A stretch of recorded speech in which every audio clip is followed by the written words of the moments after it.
Honda Click 125, ang topic natin ngayon ay yung DLC. Ayan, DLC. Ang ibig sabihin ng DLC, Data Link Connector. Yan ang ibig sabihin ng DLC. Yan yung saksakan natin ng kapag gusto mong i-read yung computer box ng motor, kung gusto mong ma-read yung ECM niya.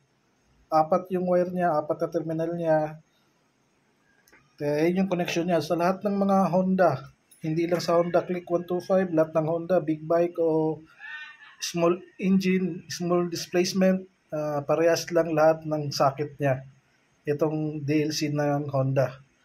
Apat siya, kaya ito, hindi ko ma-recommenda to na dito kayo magja-jumper kayo dito para ma-reset niyo yung mga Honda FI. Hindi ko ma-recommend yun kasi napakadelikado. Mamaya magkamali kayo ng connection.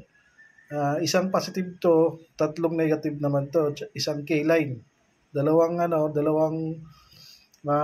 negative, isang K-line, isang positive. Kaya delikado ka kung magkamali ka na ito, sunog talaga yung ECM natin. Kaya ito yung lock niya, ito yung ang cap niya.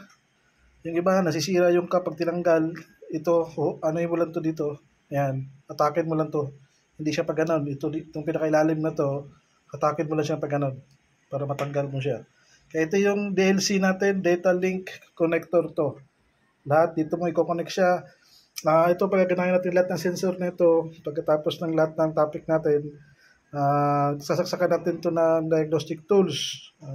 Pwede rin kayo magsaksak ng Bluetooth dito kung i-reset nyo lang yung motor ng customer natin.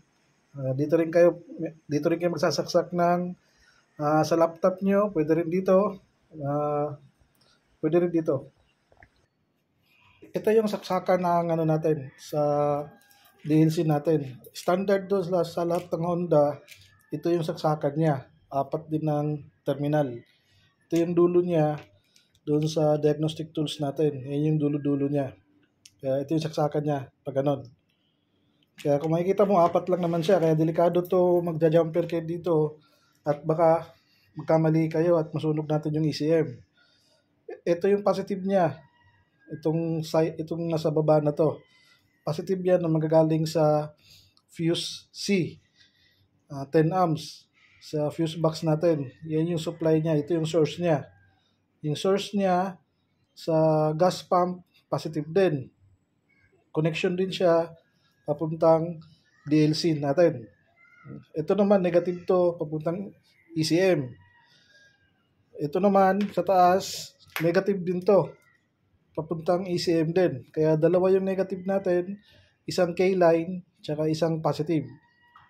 No? Kaya, ang reset nito, dito sa taas, ito, pwede naman pagkaganahin to, tatlo.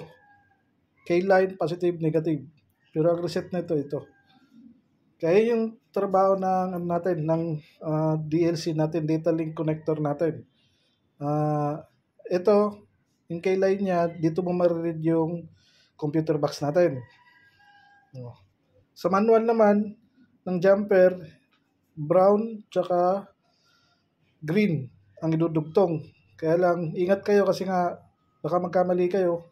Positive, madugtong mo dito, sunog. Positive, madugtong mo dito, sunog. Positive, madugtong mo dito, sunog. Kaya delikado siya. No, kaya pag hindi siya, nawalan ka ng positive dito, check mo tong fuse box C area. Kung buo ba yung fuse mo, kung wala kang positive dito, hindi mo mariread yung diagnostic tools mo, hindi mo to mariread dito sa diagnostic tools natin kung wala siyang positive. Ang negative naman niya magagaling sa ECM, yung dalawa. Negative, tapos K-line.